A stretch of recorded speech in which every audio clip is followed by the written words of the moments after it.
All right, before I bring up Coach Mainieri, I just want to reiterate a release that we sent out yesterday about the weekend of events here at LSU. Of course, softball opens this weekend on Friday, the Easton Tiger Classic, Friday, Saturday, and Sunday at Tiger Park. Baseball this weekend at 7 o'clock Friday, noon Saturday, and noon Sunday at Alex Box Stadium versus St. Mary's. Men's basketball plays host to Arkansas at 2 o'clock Saturday. Women's basketball plays host to Connecticut at 2 o'clock Sunday. And men's tennis plays on Friday, Saturday, and Sunday as well. So all of those things going on. So in light of that, LSU is presenting several ticket specials to fans. So I would like to go over those briefly. Admission to any LSU baseball game this weekend is $4 for adults, $2 for kids when you present a men's or a women's basketball ticket from this weekend.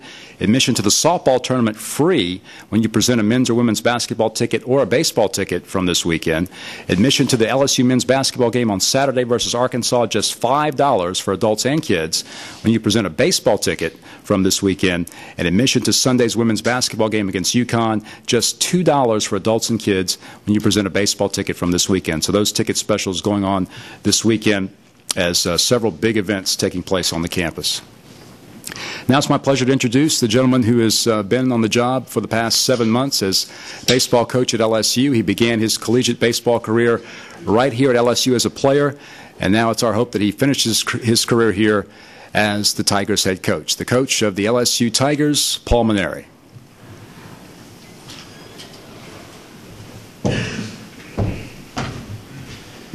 Thank you, Bill. First of all, I'd like to thank Yvette, Jim, and Megan for that awfully nice welcome to Baton Rouge. You know, when I did first get the job and I went back to South Bend and I asked Deanna Gumpf, our softball coach at Notre Dame, about Yvette, I think the word was legend, Yvette, that she used with me. So yeah, it's very humbling to be in the presence of such great coaches at this university, and it's something that I look forward to being a part of, hopefully for a long, long time.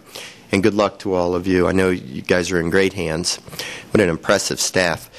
Well, I cannot even begin to tell you how excited I am to be here today, because this morning I got a text message from my daughter at Notre Dame.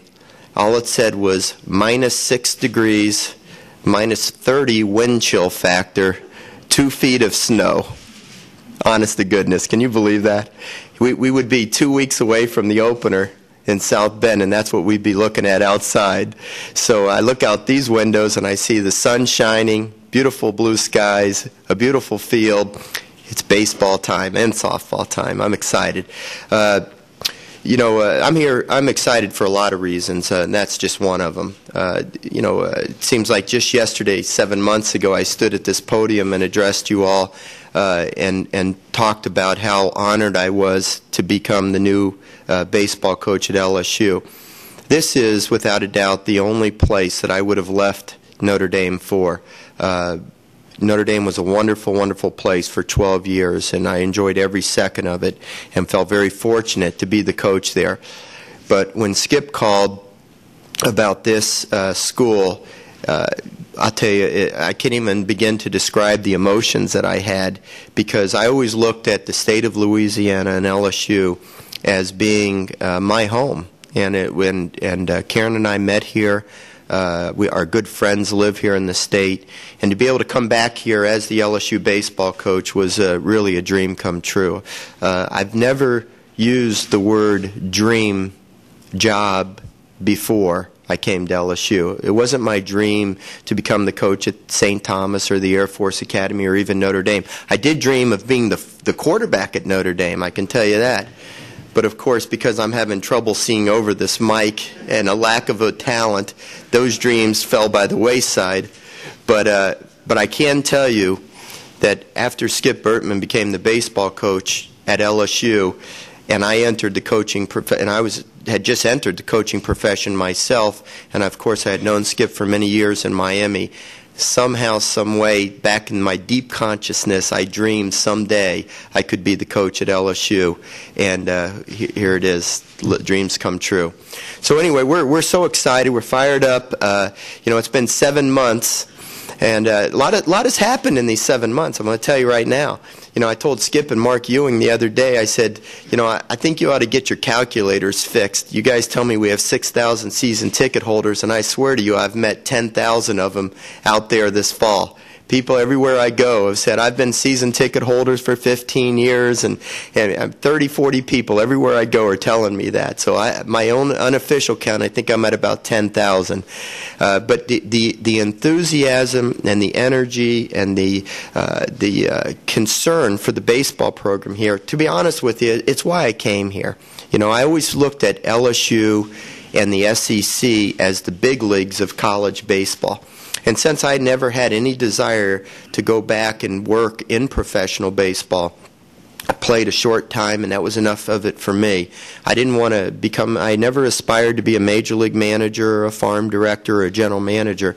All I ever wanted to do was be a college baseball coach.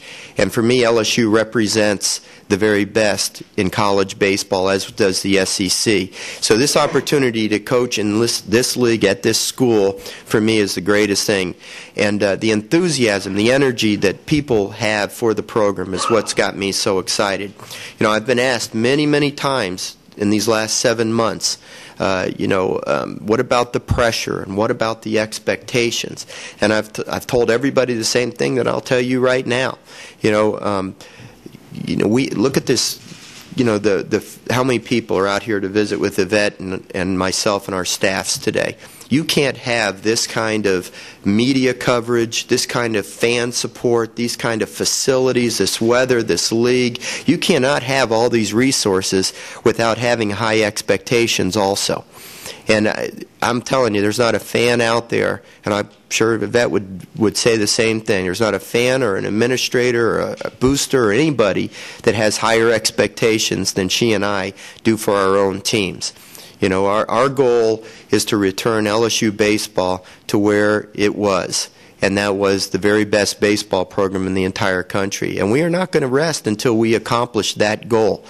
I don't know how long it's going to take. I'm not in the prediction business. I know that I have a great staff that you'll meet in a second, and we have some great kids in the program. We're going to go out there every day and play as hard as we can until we accomplish our goal. I think it's about time I start earning a paycheck. This last 7 months have been a lot of fun, but I know that come Friday night, when there's a bunch of people in the stands and the games begin, the goal is to score more runs than the other team every day, and we're going to do that. We're going to do our very best to do that. Obviously, you can't win them all, but we're going to try to win every one that we ever go onto the field to play. So I'm going to bring Terry and Cliff up right now and let them talk a little bit about the personnel, and then I'll come back up, and all three of us will be up here to field any questions that you all might have for us. First of all, I'd like to introduce to you our hitting coach. He also works with our catchers. Cliff Godwin, I think you can read in his biography, is an East Carolina graduate. He was with me 1 year at Notre Dame. About the hardest working young coach that you'd ever want to find. Pitches batting practice all day long. Did a great job with our hitters at Notre Dame, and he's doing a fantastic job with our guys right now. So, Cliff Godwin. Thanks, Coach. The last time I was a part of a LSU baseball game was back in '99 when I came and played in a regional here for East Carolina University. And the first thing I remember walking into the stadium was looking up in right field and seeing the Intimidator and seeing was 4 national championships at that time. And I was like, wow, that's pretty intimidating. And then we walked in as a coaching staff, and I turned to Coach Maneri and I said, that sign's a lot less intimidating when I know it's going to be on my side instead of on the other side. So, but just to talk a little bit about our hitters, I'm not going to go through each player, but tell you what, we've had a great group of guys, not just the hitters but the pitchers as well, that have really bought into our system. Those guys work hard. They work tremendously hard on their own, not just when we were watching. I mean, yesterday I went out to the field, and Mondays historically are our off day, and there's 7 or 8 guys in the cages banging out balls. If you can get a group of guys to buy into your system and to work hard like that, you're going to be okay. And they've started learning that.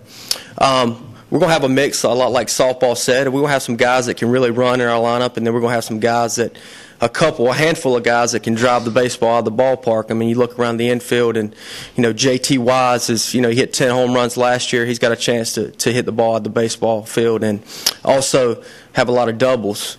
Chris Jackson, who obviously you guys know is a football player.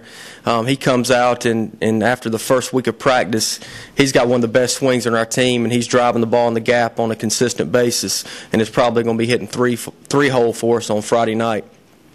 First base, Sean Ochinko's a freshman, and I tell you, the best thing he's got going for him is confidence.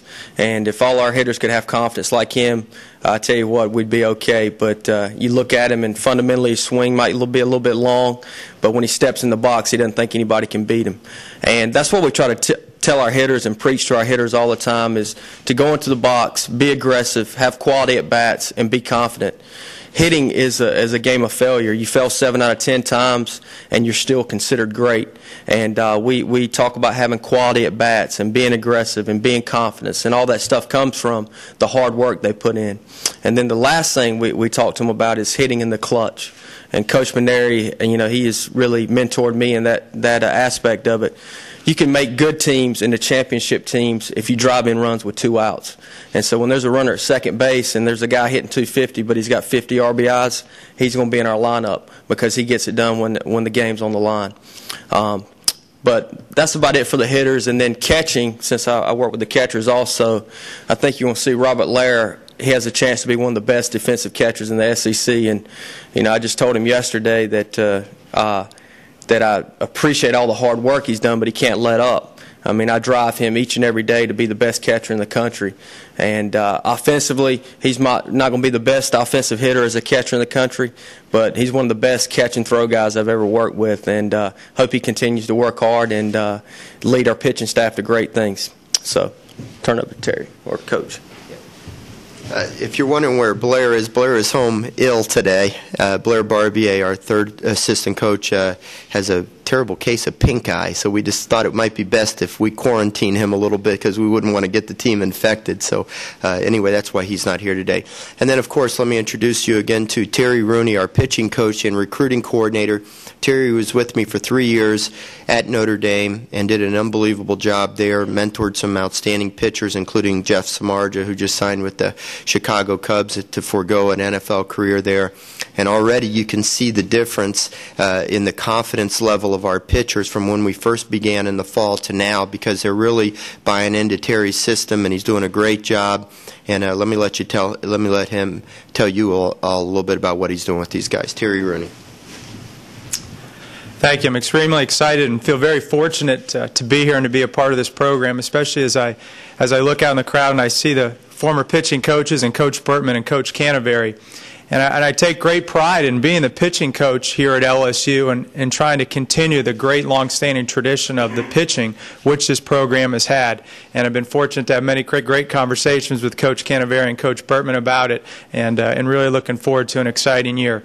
When you look at our pitching staff, one of the biggest things when we came here in the fall, really from a team standpoint and being pitching specific, was to evaluate and analyze what we have.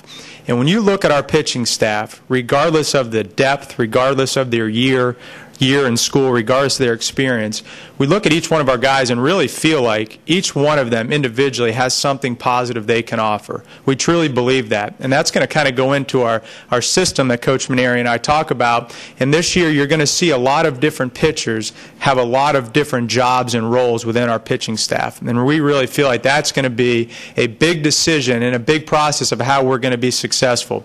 When you look at and we kind of talk about just quickly our pitching philosophy, there's no magical formula, but what I like to call it is this. I know thanks to Carl Dubois today, they put in the Advocate, and it was great. And what it is we call it is we focus on the things that we can control. And when you focus on the things you can control as a pitching staff, there's a couple elements to that. One is being mechanically sound. 2 is being in physically fit condition to pitch. 3 is controlling the running game. 4 is understanding situational pitching. And 5 is fielding your position. I mentioned those 5 elements, and it's those 5 elements that we tell our guys on a daily basis, because regardless of what they've done in the past, regardless of their size, regardless of their velocity, if they focus on those elements, we can be successful. And thus, I think we have the makings of a very successful pitching staff. We're just going into briefly our opening rotation for this first weekend. On Friday night, it's going to be Charlie Furbush. Charlie Furbush is a transfer from a Division III school, St. Joe's College in Maine. And Charlie Furbush has has earned the right to be our opening night pitcher. You're going to see out of Charlie a young man who has tremendous stuff. And when I say stuff, I mean from a pitching standpoint. He's going to throw with a fastball in the upper 80s, a curveball, and a straight changeup. All of those pitches have continued to improve. The biggest challenge that Charlie Furbush had when he came here to LSU is that as great as his stuff is, when he first came, the margin of error is a little bit different pitching here at Alex Box Stadium in the SEC Conference as it is to pitching in the Cape Cod League or up in Maine. And that was something that we really strived to get Charlie to accomplish, is to kind of slow down his delivery a little bit and improve upon his command of the strikes. And we really feel like Charlie has done that. He's a tremendous competitor, and we're looking forward to seeing that out of him this weekend. Saturday's starter is going to be sophomore Lewis Coleman. Lewis Coleman obviously was a mainstay for a large majority of the season last year in the pitching rotation for LSU, and Lewis Coleman has made tremendous strides for us. Really, in a lot of ways with Lewis, what we try to do is establish a game plan and establish a type of philosophy that he can work with. And really with Lewis, I would try to implement to him and really to be able to throw pitches with the hopes that guys swing and hit it, as we call it, forcing the action. And that's going to allow him to jump to advantage counts and allow him to really flourish in that environment. So we're excited about those two starting pitchers that coach has already named for Friday and Saturday. On Sunday's start is still to be determined, and then we've got a tremendous bullpen led by Jared Bradford, Nolan Kane, Ryan Bird, and Paul Bertassini. So we're very excited about this pitching staff. We think we're going to have a successful year and look forward to a great year on the mound. Thank you, Terry. Before I take any questions, I need to ask you all a question. What do you think of my Poochie tie today? Pretty nice, huh? Karen dressed me this morning, and I thought I'd break out a brand new Poochie tie. What do you think of that? Huh? Okay. It's not overdressed for today? Okay. All right. Questions? All of us are up here for questions. So. Now that you've kind of worked with Jared Mitchell, what are your thoughts on him? And do you foresee maybe missing some time in the fall because of football can hurt him this opening weekend? Jay, first of all, Les and I have talked about it. We're going to sit down here in a few days and basically go over the day-by-day schedule and see when or just see how we can make it work between the two sports. And we will make it work. Les and I are both totally committed to making that happen. The first thing that needed to be decided before he and I met was what impact Jared was going to have on the baseball team. If he was not going to play regularly for us, then he would have spent the dominant time in football. It took about a week for us to decide that Jared Mitchell was going to be our everyday center fielder. He's a tremendous athlete, and he's going to get better every day. I'll talk a little bit more about that in a second. But once that was decided that he was going to be our everyday guy, now that kind of changes, how the focus will be during the month of March. But Les and I will sit down. I can't tell you exactly what it's going to be because he and I haven't met yet, but we'll make it work. As far as how he's going to be as a player, listen, I mentioned at a press conference a few weeks ago that when it comes to playing freshmen, I've got the guts that it takes to play freshmen because historically I've done that, and I just have always felt that you play the best guys. And Jared Mitchell's one of our 9 best guys. He brings a lot to the table for us. He's going to run them down in center field better than anybody else we have. He hit a home run off of Clay Dirks in the inter-squad game a couple of days ago. So you see he's got some pop in his bat. We've been working really hard with him on developing his technique in bunting to take advantage of his speed. So we're going to lead him off, play him in center field. Now there's going to be days when he's not going to look good, which is typical of freshmen, especially freshmen that are somewhat raw. He's never been a full-time baseball player, so he's going to have to learn some of the nuances. But he's a wonderful, wonderful young man. He's a hard-working kid. He's got a great attitude, and the players on the team all love him. And so we're going to just line up with him and let him go and keep working with him and be patient with him. And, hopefully the other guys will make up for the days that he's a little bit inconsistent. Coach, over here. Yes, sir. Who will be calling the pitches from the dugout? Terry Rooney will be calling the pitches, and it will be a sight to behold, I can promise you. He's got the fastest hands. If our shortstop had hands as fast as his, we'd be in great shape. And who do you consider right now your best base runner? Our best base runner? That's a good question. What do you think? Yeah, or Chris Jackson. Yeah, I would say Chris Jackson and Mike Hollander probably. Although Jared has Jared has such great speed that he probably would be our best base stealer. Chris McGee is who's not going to be a regular for us, but an unbelievably valuable utility player. Are both going to be great base stealers. Chris Jackson and Mike Hollander can steal bases, but they have great instincts on the bases also. Buzzy Haydel has great instincts on the bases, another utility player. To be honest with you, we'd like to see every single player on our team be an outstanding base runner. I've told our players many times, it's kind of my own little cliche with them, that there's no reason why we can't be the best base running team in the country. That doesn't mean we have to be the fastest team, but taking extra bases when the opportunity presents itself, a ball in the dirt, advancing, just putting the pressure on other teams by running the bases smart but with aggressiveness. There's no reason every guy on our team can't be considered a good base runner. Coach Maneri, right here. Yeah. Coach Godwin talked earlier about the difference between making the average team into a championship team is scoring with 2 outs. How important is this year? Is it for you guys to score or manufacture runs? Cole, every year we emphasize clutch hitting. I just think that's the difference between being an okay team and a championship caliber team, is the teams that come through in the clutch. When you think of the great hitters in the big leagues, Albert Pujols jumps out to mind. All right, not only is he a great hitter, but he's a better hitter in clutch situations. And like Cliff, I think, so eloquently described, a guy can be a 250 hitter, but if he rises up in those critical situations for you, they're very valuable. This year, it's going to even be more critical for us because we're not going to drive ourselves home from the batter's box very frequently. We're not going to hit 180 home runs. I'm pretty confident in making that prediction. You are what you are. We inherited a team that doesn't have an extraordinary amount of power, and therefore we're going to have to manufacture some runs. We're gonna utilize the hit and run. I've always believed the hit and run was a great play anyway. I don't like to sacrifice bunt that much. I don't like to give away one of the 27 precious outs, but the last few years I've started to do it a little bit more frequently. You can do it when you have a good pitching staff and it's going to be a low-run game and you can score a run or two to stay in the game early or to get an early lead. This year, with us not having a lot of power, we're going to have to manufacture some runs. But ultimately, what I would like to have here at LSU is a team, even though I know Skip won national championships with Gorilla Ball, with the regulations of the bats now, I don't know if it's possible to hit that many home runs anymore. You look across the country, home runs are way down. So personally, what I would like to have is a multi-dimensional team. I'd like to have those guys that could run, steal bases, manufacture a couple runs, but then I'd like to have 4 or 5 guys that can hit the ball out of the ballpark, legitimate home run threats, and still have a couple of those guys that are just good line drive hitters. We're not that far away from having that kind of a team right now, and by the end of the year, we may prove to have more power than maybe I'm predicting right now when it gets a little warmer and the ball starts flying out a little bit better.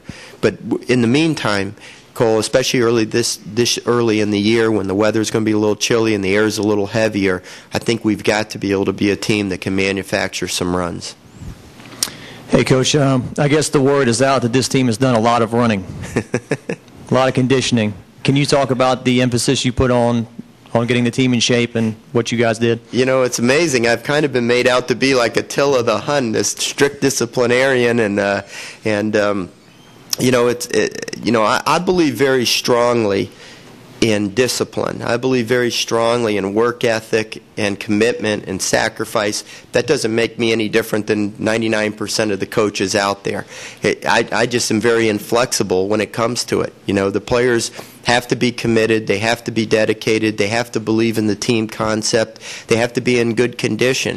And I want our players to feel like they outwork the other teams that we play, because if you outwork the other teams that you play, then you feel like you deserve success. I want our players to really feel the pain of defeat when they lose because they had invested so much into it. And this is what I've been preaching with the guys from the first day. And a lot of them, most of them, the great majority of them have totally bought into it. And you know what? What ends up happening when they do that, they feel better about what they're doing. They're not wasting their time on the field. They're, you know, I really believe that the kids are having a lot more fun when they feel that they're that committed to something. And that's what I meant when I first started this answer to this question is, you know, I've come across as being this guy that is a strict disciplinarian, and he never smiles, he never wants to have fun.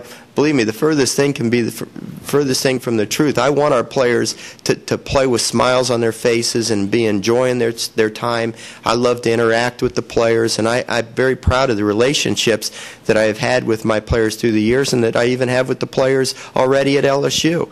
And, you know, the players that didn't want to buy in are not here anymore, and it's as simple as that. The ones that are here are committed, believe in the coaching staff, believe in each other, and we're going to get it done with the guys that are here.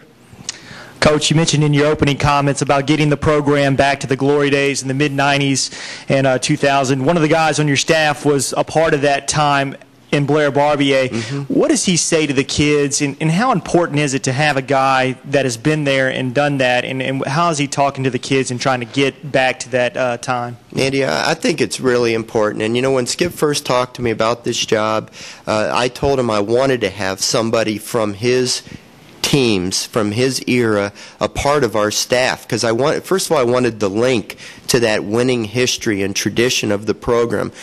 You know, I've never been threatened by that history. I've embraced that history. I'm glad that it happened. I'm happy for Skip. I'm happy for this school, and this is why I came here to help do my part in restoring it to that level.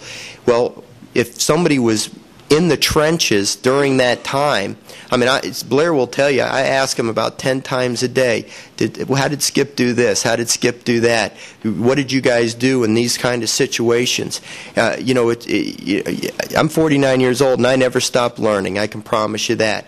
And obviously it was a winning formula, and I can't copy every single thing that was done because then I wouldn't be myself. But it's a great resource to have a guy like Blair there because, you know, he lived it, and he talks to the players a lot about it, you know, and the players see him, and when the players watch the video like was shown the other day that Dan Canterbury had put together that at the opening pitch dinner, and they see Blair getting a big hit in the World Series and pumping his fist or whatever, it shows the kids that one of our guys has been there and he knows what it takes. So he's added a lot to the program. He's a wonderful addition to the staff. He's worked so well with Terry Encliffe and myself. We've got a very close-knit coaching staff. We're all on the same page. I think I'm surrounded by the greatest coaching staff in the country. Paul, you mentioned that one of the reasons you took this job was because of the expectations, but have you mentally prepared yourself for what can be a very impatient fan base if immediate success isn't realized? No. You know, I don't think in those terms, to be honest with you. I'm going to be optimistic. I'm going to be upbeat. I do know that you're never going to satisfy everybody. There's going to be a segment of people out there, and I understand this, that expect LSU to win every game, never give up a run, and every batter should get a hit. And every decision I make will work. You know, that's unrealistic. You know, you just can't satisfy people that have those kind of expectations. I tell the players the same thing that I tell myself. There's only one person you have to answer to, and that's yourself. You know, Skip Bertman is my boss, and there's a board of supervisors, and there's a lot of fans out there. But if I spent my time always trying to satisfy him or the board of supervisors or the fans, I would drive myself crazy. I have very high standards for myself. And when I look in the mirror every morning, when I wake up, I want to like what I see. I want to know that I did the very best that I could do. And I tell the players the same thing. Don't worry about satisfying me. Don't worry about satisfying the coaches. Satisfy yourselves, but have high standards for yourself. And if you do that, things are going to work out. And I really believe that. I believe that if you have confidence and believe in yourself, that everything will work out. You know, how many times did you take a team to the World Series? Skip, 11, and you won 5. So that means there were 6 times he came home disappointed. I mean, you just can't win it every time. You just can't win every game. And that's the reality of what we do for a business. And there's, the fans that don't understand that, hey, at least they're passionate. I'm glad they're there, and I'm glad that they have high expectations for the Tigers. But I can't beat myself up knowing that we can't satisfy all of them. So really, my whole attitude about this, and I mean this sincerely, I'm just excited as can be that we're going to have a lot of people in the stands every night that are excited about following the LSU Tigers, that want to be there and be a part of it. We need the fans. We want them there. I've spent 7 months out there trying to rally them to come out to the box to root on the Tigers and be there the way that they've always been.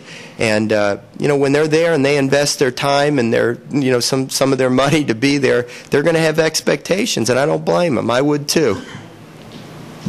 Coach, right here. Yes, Michael. One of Skip's best features of his teams were their confidence, and whether it was his visualization drills or the swagger that Yvette talked about. Could you talk about maybe what Chris Jackson and I think Cliff talked about Sean maybe bringing to the table as far as that swagger and that confidence to get the job done? Mike, when you surround yourself, I've always said this to people. If anybody's ever heard me speak this fall at a group, I've always made the point that we cannot fail to succeed here at LSU, because I know the number one most important rule about successful management, and that is to surround yourself with great people. And that's what I've done. I've surrounded myself with great coaches. I've surrounded myself with great players, and we will continue to recruit great players. And if we do that, we're bound to be successful. But kids like Chris Jackson and Sean Ochinko, I think, has these same qualities, although certainly he's not as proven as Chris Jackson. But certain players have that aura about them where their self-confidence is inflappable. A guy can make an error, he can strike out, but he can't wait to get up there again, or he can't wait for the next ball to be hit to him. And those players, the coaches believe in them. It's that simple.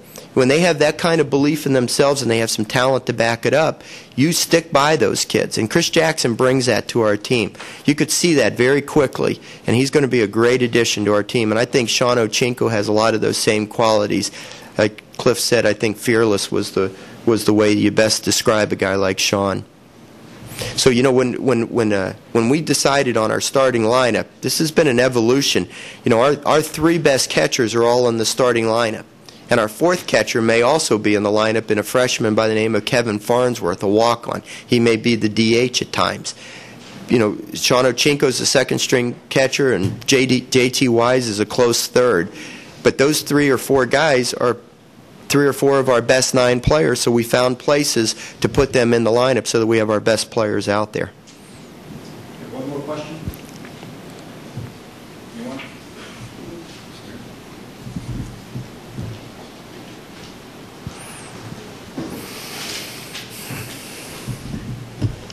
Oh, Glenn, I knew you had to do one.